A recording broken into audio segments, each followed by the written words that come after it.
Good morning. Today, 30th August 2024, we are going to discuss editorials of The Hindu. First article. Today is Friday. One interview has been conducted regarding lateral entry to be allowed in civil services or not, whether it is need to be encouraged or not.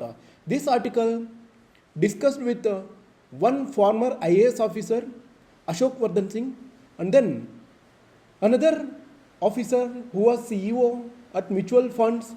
So both of them given their point of view. Last week, as we are aware, government had put up 45 lateral entry posts, 10 posts for joint secretary position, 35 director and deputy director position. Union Public Service Commission withdrew its post after massive backlash from political parties. Opposition parties, they accused government because government trying to bypass reservation policies, and then they are snatching away jobs from OBC community, SC, even STs also. During this scenario, we need to discuss one important thing, whether lateral entry in civil services need to be encouraged. Two people have been taken into discussion. Ashok Vardhan Shetty, he is a former IAS officer.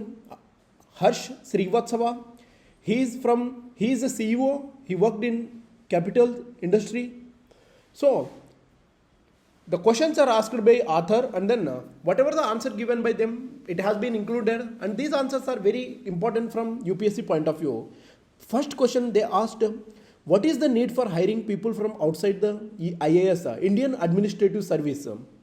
Ashok Vardhan Shetty told like we need definitely expertise. What is the expertise? Basically, in any area we need freshness.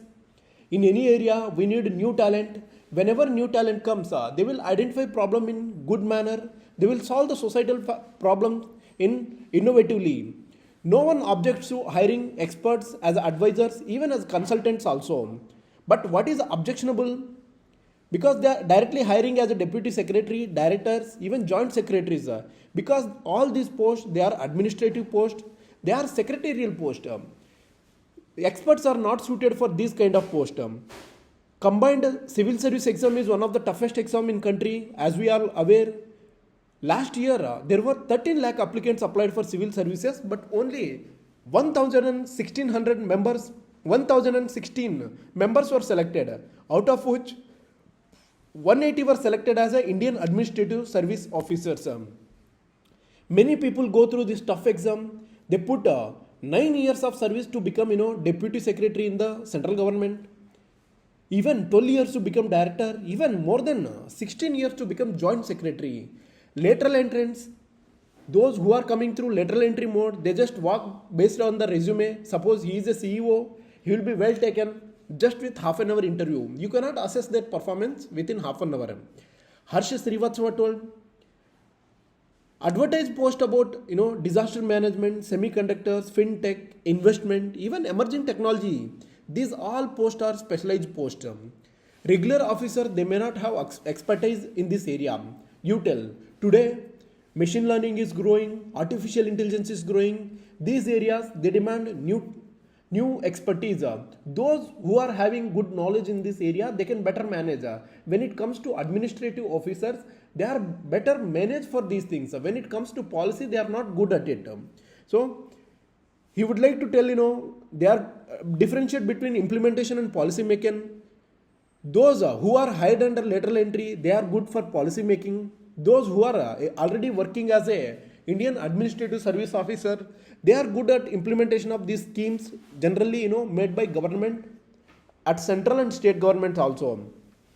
Then Ashok Vardhan Singh told, it is not true. Policy making is separated from implementation. They are both intimately connected. You cannot make good policy unless you have good experience in implementation. That is true also. Suppose say Manrega scheme. Manrega scheme, it has become very famous because of its implementation. Policy also, though several backlashes are there. However, Manrega scheme is very good. Now it is implemented pan-India and it is benefiting a lot of unskilled laborers also. So when policy making is divorced from the implementation, you will end up in making fairy policies. Those things will become utterly flop.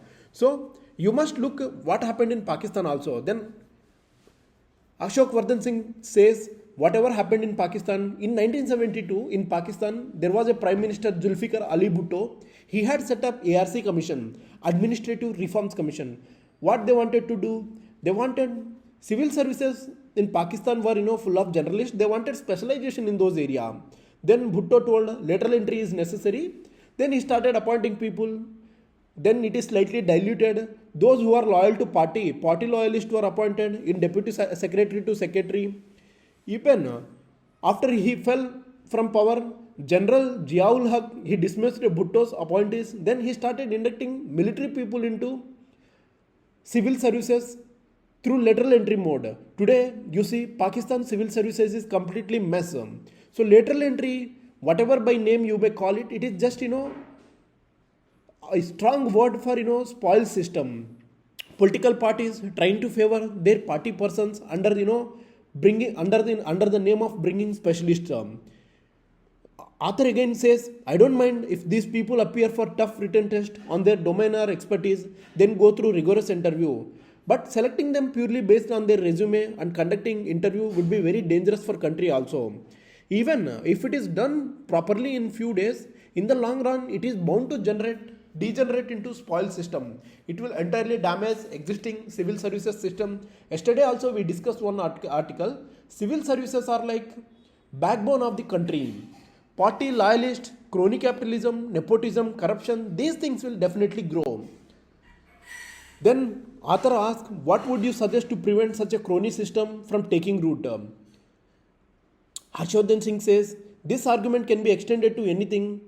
What is top to UPSC? When it conducts interview to IS aspirants, they look at ideological learnings, leaving out people who are not ideologically aligned. What is ideological learning? Those who go into services, they go through rigorous examination, Union Public Service Commission. They learn about India and they will develop separate kind of mindset. So they have to go through such a ideological learning. But those who do not have such a ideological learning, they will be rejected. Nowadays, we know everything about everybody. We have even LinkedIn also. We can know about their profile. Even social media profile also can help in understanding person's behavior in good manner. If UPSC took somebody who had nothing to do with semiconductors as a joint secretary for semiconductors, the question, there will be a lot of public interest litigations will be filed. Why? Because cases will go to Supreme Court. Because those who come at joint secretary level, they won't understand the technological development. Then Ashok Vardhan Singh says, interview alone is not sufficient to test experience. Recently, you might have aware of Pooja Khedkar. She faked her profile, even identity, and then she got into services. She scored more marks in interview than most of the highest officers, top officers. The UPSC interview board could not find that she was faking her identity. So interview alone is not a reliable guide of expertise of a person, attitude, and even personality also.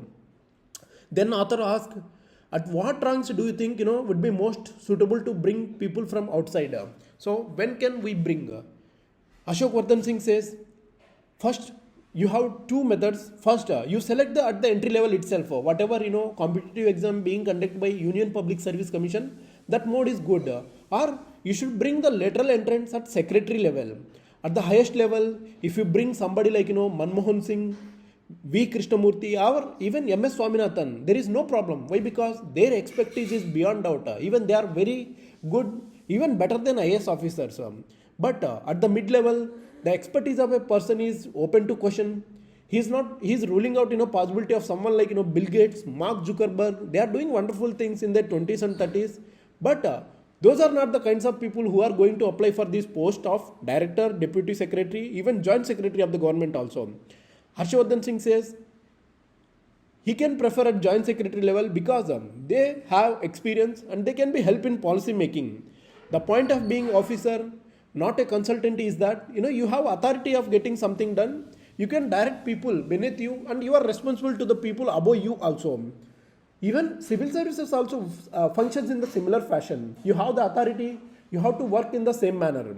Somebody who has worked in a top company, let us suppose say consulting company, Bain & Co, even McKinsey also, assuming that they take salary cut and join the government, they would bring certain style of working. Even private sector, they work in a proper manner, their efficiency level very high, they conduct meeting, file movement, whatever pending files are there, they move in systematic manner. And decision taking, today we talk about red tapeism, bureaucratism, all those things will not happen. File will move properly, provided proper support should be there. Even now also government, those IAS officers, they face a lot of struggles. In order to move the files across different department, they have to face a lot of issues. They will get the things done. They make, even those who come from private sector, they make out of box suggestions. We should learn from some companies about how to take on board outsiders as seniors. Even private company also, many of the time you might have seen those who are taking private people, they will go through rigorous process, interview, even consulting area you can see, they will go through almost 4 to 5 interview to assess candidate skills. Next question author asks, the reason for policy was actually rolled back with opposition accusation. Government was bypassing reservation for lateral entry hires. Then he asks whether opposition is right or not. Then Harshvardhan Singh says, no. See, government did not say we are hiring 500 officers every year. There are suppose 1,000 posts are there. So we will hire 955 posts this year and then 55 posts through lateral entry. This is not government told. Second thing, government could have said, at least 1/3 of these seats, preference will be given to women, SC, ST. But these are additions. They are not going to take away, existing jobs. Then former IAS officer comes, he says, he differs from Harshvardhan Singh. Then he says, these are not the additional posts. These posts came out of, existing posts of joint secretary, director, deputy secretary. That means there is cut is happening. They are, affecting promotion of prospects of existing bureaucrats. In fact, during United Progressive Alliance, that means Congress government, there was a recommendation 10% of the total post to be earmarked for lateral entry posts. Of course, this was never acted upon. Regarding, if you come to reservations, at present, there are already standard norms, 15% reservation for SC community, 7.5% for ST community, 27% for OBC community, even recently 10% for economically weaker section. This came through 104th Constitutional Amendment Act. Department of Personnel and Training, they give their own instructions. Reservation must apply for any post. Suppose even say it is contractual post. Suppose the duration of any job that goes beyond 45 days, then these posts should apply reservation criteria. So these posts, secretary, director, joint secretary, they are for 3 years to 5 years term. So reservation should have applied to them also. But there is another provision which says if the post is standalone, that means the post is alone, it doesn't have to report anybody. They will directly report to one person. Then you may call it as a single post cadre. Reservation in this case will not apply. This applies to situation where there is one post of vice chancellor, even one MD for public sector undertaking also. These posts will not require reservations.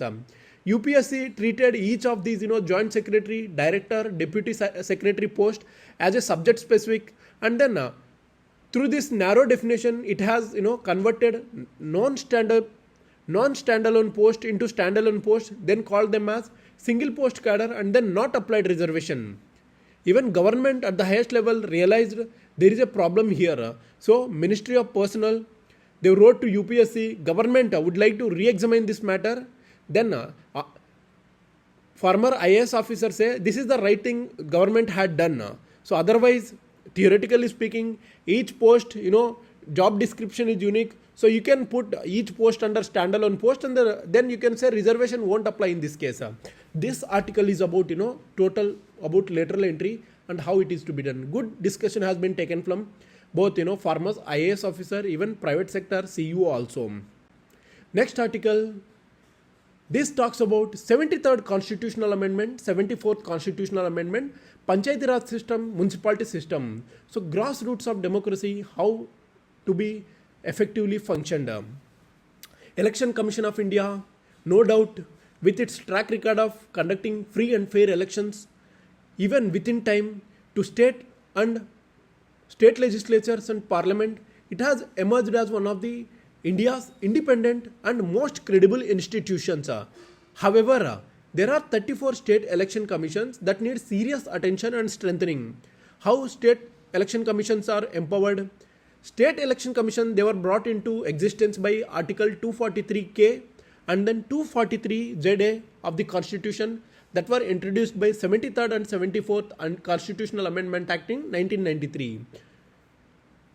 These, constitutional amendment gave power to State Election Commission for superintendence, direction, control, for the preparation of electoral rolls, conduct of elections, to panchayats, even urban local bodies also. In reality, state election commissions are increasingly disempowered. Then they are facing with a lot of litigation with the state government also. For example, Karnataka State Election Commission, they filed a petition against government of Karnataka. Why they filed? Because government of Karnataka delaying, delimitation of Panchayati Raj institution, even conducting elections to these Panchayati Raj institutions also. It is already delayed by 3.5 years. So you can understand how grassroots of democracy are being neglected by local governments. Karnataka government then told High Court in 2023 December it would publish delimitation and reservation details within 2 weeks to enable state election commission to conduct elections. But so far nothing has happened. Even you take example from Andhra Pradesh State Election Commission also. Andhra Pradesh Election Commission, they brought ordinance, but that ordinance ultimately struck down by Supreme Court. That what is that ordinance? That prevented elections to Panchayati Raj institution. So one side central government trying to bring grassroots democracy in the village area, but at the same time state government are completely neglecting the grassroots democracy. Even author says their analysis of performance of the audits of implementation of this 74th Constitutional Amendment Act by CAG, Controller and Auditor General of India, across 18 states. This shows that among 2,240 urban local bodies, 1,560, that means 70%, did not have elected council at the time of CAG audit. CAG in Karnataka report told that there is a disempowerment of state election commissions. More often, it caused delays on time elections. These kind of delays will undermine local governments. Even they will erode the trust of the citizens in these important public institutions. Janagraha Annual Survey of India's system, they called ASICS. This report showed that in 2023, only 11 out of 34 states and union territories, they empowered State Election Commission to conduct ward delimitation. Ward areas will be there, their elections happen. So delimitations happened in only 11 states. Such a sad and pathetic conditions. These states include, Arunachal Pradesh, Andaman and Nicobar Island, Bihar, Dadra and Nagar Haveli, Daman and Diu, Gujarat, Himachal Pradesh, Jammu and Kashmir, Kerala, Ladakh, Maharashtra, West Bengal. They just account for 35% of India's population as per 2011 census. Electoral reforms, they strengthen third tier regular and fair elections to local governments. They are non-negotiable for meaningful grassroots democracy, even ensuring effective first mile service delivery in the cities, even villages of the country. You tell, when Mahatma Gandhi told real democracy starts from village area, so these village areas need to be strengthened, and then grassroots democracy, when it functions, people will be aware of what is happening in the country. The requirement to conduct elections before expiry of the 5-year term elections to local government is a constitutional mandate. It must be sacrosanct. As the election to Lok Sabha, even Vidhan Sabha, elections to Lok Sabha, Vidhan Sabha happening properly. However, when it comes to local bodies, they are completely neglected. To ensure this thing, State Election Commission, they must be fully empowered on all matters related to local government election. Even it should happen on par with Election Commission of India. Supreme Court in Kishan Singh Tomar versus Municipal Corporation of City of Ahmedabad and others in 2006, they told it should happen on par with Election Commission of India. Author says the following reforms must be bring in order to bring the changes. First thing, there is need to bring State Election Commission on par with Election Commission of India in terms of transparency, independence in constitution, even appointment also. There is a dilution in the case of Election Commission of India because 3-member committee that is appoints state election commissioners, chief minister, leader of opposition, even legislative assembly also, chief justice of high court. But a state government appointed state election commissioner is just not working. He has to take care of many things. Union government, so it should amend 74th Constitutional Amendment Act in this context. Delimitation of, second thing, delimitation of ward boundaries, even reservation of seats, they must be mandated only at fixed intervals, say 10 years. Delimitation Act every time, now 2027 they are saying across India delimitation happens. In the same manner, state government could also work out. The absence of these checks and balances could lead state government to act arbitrarily. This will cause undue delays in election to local government also. Third area, the powers of ward delimitation, reservation of seats in local government, they must be vested to state election commissions. State election commission, they must be entrusted with reservations to the position of mayors, deputy mayors, to the local governments, say once in 10 years, wherever they are applicable. Elections to these positions are delayed inordinately for local governments as state government failed to publish the reservation roster for these positions on time. Finally, author says malpractices reported by presiding officers during when polling happens, this becoming an emerging issue. For example, during the election of mayor in Chandigarh Municipal Corporation area, there was a huge corruption and malpractice because of the presiding officers supporting them. Therefore, state election commission, they possibly entrusted with election of mayors, president, chairperson, even standing committee also. There is need to look after this grassroots of democracy. This article is very good article. Next article, we will discuss about polio vaccine. The case of acute flaccid paralysis likely due to polio.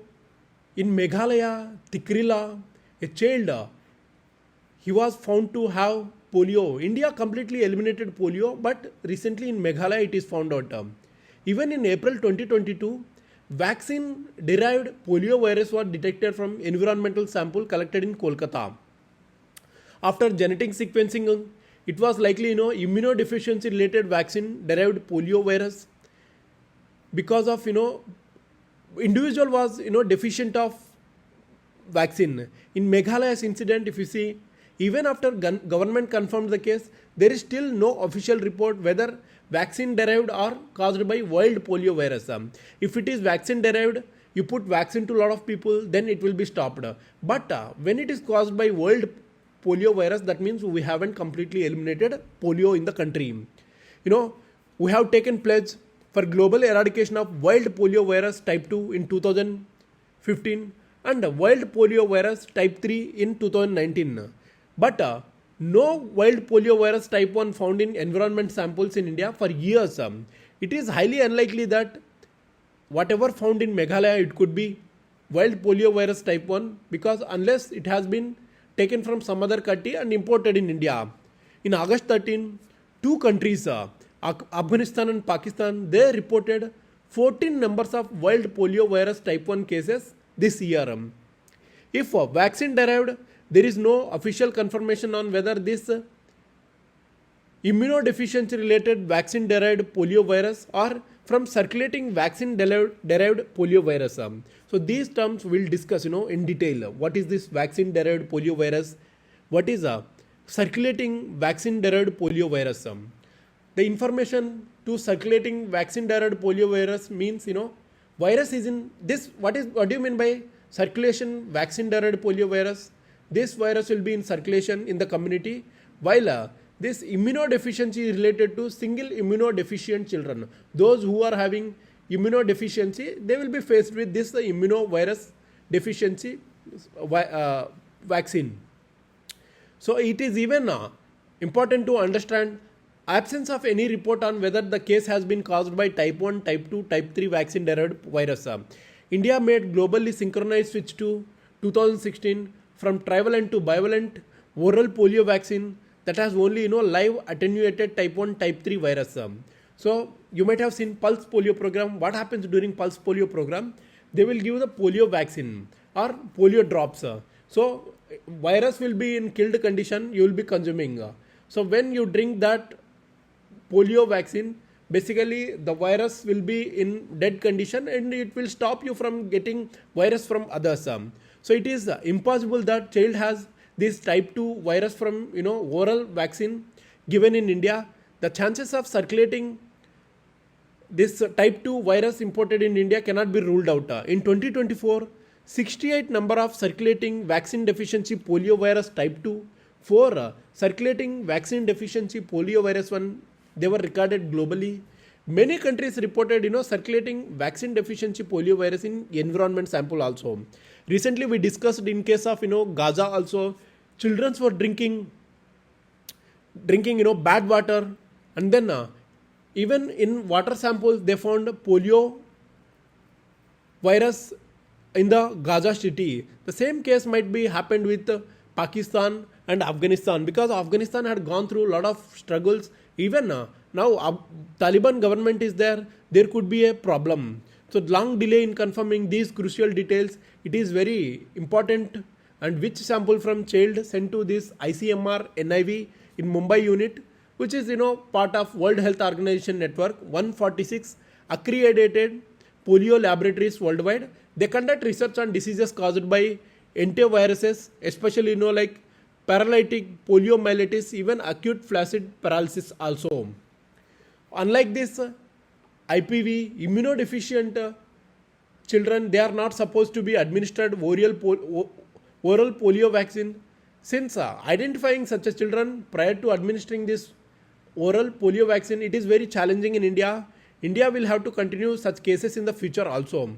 Meghalaya case again brings into focus urgent need for India to stop this oral polio vaccine and switch to inactivated polio vaccine. What is this inactivated polio vaccine? We'll see. Most developed countries, they have switched to this inactivated polio vaccine decades ago. There is no reason why India is still using this oral polio vaccine, and why it cannot switch to inactivated polio vaccine. What is this inactivated polio vaccine, oral polio vaccine? Presently in India, we are given oral polio vaccine, OPV, because this is very easy to administer. No need of syringes, even no need of trained person also. You just hold the bottle, drop the 2 drops into children's mouth. That is enough. This induces mucosal immunity through mouth. There will be immunity. You won't get diseases. It offers greater protection at the viral entry site. Most of the time, virus will be entering through mouth, so this will prevent. Rarely, weakened virus can revert and cause polio. So virus will be put up inside. However, this is very weakened form. This virus cannot revert and cause polio. If in case of inactivated polio vaccine, it is very safer, because inactivated virus particles will be put up inside, and then it will be administered through syringes. It induces systemic immunity, protecting blood and organ system also. Let us suppose say those who are having oral polio vaccine, their blood found oral polio vaccine, if their blood if vaccine is if it is entering, virus is entering, it may cause polio. However, in case of inactivated polio vaccine, it may be present in blood and organ system also, so it won't cause. So it requires syringes, trained person for administration. So India must switch to inactivated polio vaccine. So we will discuss few more terms. What are all these things? First thing is vaccine derived polio virus. It is vaccine derived it is a rare form of polio virus. It is basically originated from oral polio vaccine, mostly emerge in communities with low sanitation and immunity levels. So basically those who are given oral polio vaccine, because of no vaccine, this could come as a vaccine derived polio virus. How it happens? This oral polio, it contains attenuated or weakened form of virus. This virus replicates in the intestine and triggers body's immune response without causing disease. After vaccination, this weakened virus is excreted through stool whenever you go to washroom. But in areas with poor sanitation, low immunization coverage, this virus can spread to others in the community. This is how vaccine derived polio virus happens. There are types of vaccine derived polio viruses, 3 types: circulating vaccine, immunodeficiency vaccine, ambiguous vaccine. How is circulating? Thus virus can spread within the community. It can cause wide outbreak. This is circulating type. vaccine-derived polio virus. In case of immunodeficiency, those individuals whose primary immunodeficiency is very weak, where this weakened immune system, they cannot clear the vaccine virus, and then it will start mutating, and then it cause virus. Even ambiguous also, we cannot trace the source, and then we cannot find. So these are three types of viruses are there. How to prevent? We need to give lot of immunization coverage. Even switch to inactivated polio vaccine. We discussed about these things. What is this poliomyelitis? Poliomyelitis, it is often called polio or infantile paralysis, is an acute infectious disease caused by poliovirus. This virus is human antivirus of the, this is like, I cannot spell this one, picornaviridae. There are three types of polioviruses, type 1, type 2, type 3. They are single-stranded RNA virus. Wild polioviruses are there. It is transmitted from one person to another person through oral contact, even through secretion or even facial material from infected person also. It attacks central nervous system through the bloodstream, even damages cells and paralyzes the victim. You might have seen person with polio. It is sad to see. Virus, eats away body basically. Next article. This article is, there is no much thing to discussion. Recently, in Andhra Pradesh, Achyutapuram, there is a special economic zone. One serious accident happened. Explosion of boiler happened. Explosion of boiler, it caused, killing of many people. Even recently inducted engineers, they died of explosion of boiler.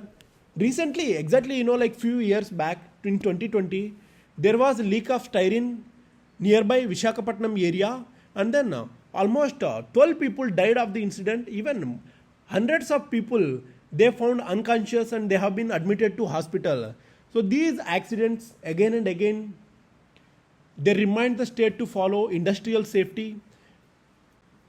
What author basically says is, whatever material safety data sheet is there related to MTBE, the material, whatever happened, these things should be taken care of. When you go for industrial system, you need to follow proper procedures. Safety is the prime importance in industrial area. Suppose say petrochemical industries are there, even petroleum industries are there. Whenever you go inside, safety is a paramount there, because many of the people working inside, both management staff, technicians, operators, even contractual staff also. In one ecosystem area, many people will be depending upon the industry. They work daily labor. They do all those things. They are not aware of what is the hazardous chemical being operated there, how the process is hazardous, because they are not studied. Those who are managing the plant, they should make all the arrangements, and then they should follow safe operating practices. When these safe operating practices are followed, they can prevent the accident. Even they can prevent those incidents also. Those incidents should be tracked from time to time. These material data, safety data should be published. Even internal safety audits, external safety audits provided with oil industry safety directory. Even petchem, those who are carrying external safety audits also need to be carried out in impartial, even transparent manner. Those findings should be identified. But when it comes to private sector, they are unable to carry out all these audits because of the cost obligation, and then they bypass the system. Even water that is being used in these boilers, that should be treated. Water's turbidity, basically muddiness of the water, turbidity of the water should be brought down to less than 1, and then that water should be converted into raw water, and then properties of the water to be mentioned. When the water goes into boiler or even to heat exchangers, those are the equipments in those industry, it should be managed properly, because those tubes will be plugged or choked. Those things affect entire operations, even costing loss of the lives also. It is a high time government take all the actions. Whatever incident happening in Andhra Pradesh, this is not good from industrial point of view. India is aspiring to become $30 trillion economy by 2047, even $5 trillion economy by 2030. Even in recent future, the role of Andhra Pradesh in industrial sector establishment, even economic contribution also very essence. Those operating conditions which have been failed, those proper operations need to be carried out, even what went wrong, these things need to be inquired and studied in detail. Then learning from those incidents need to be learned and then should be implemented at good level so that industrial safety can be maintained, and then it helps in boosting economy also. Today we discussed 4 articles. Thank you very much for discussion.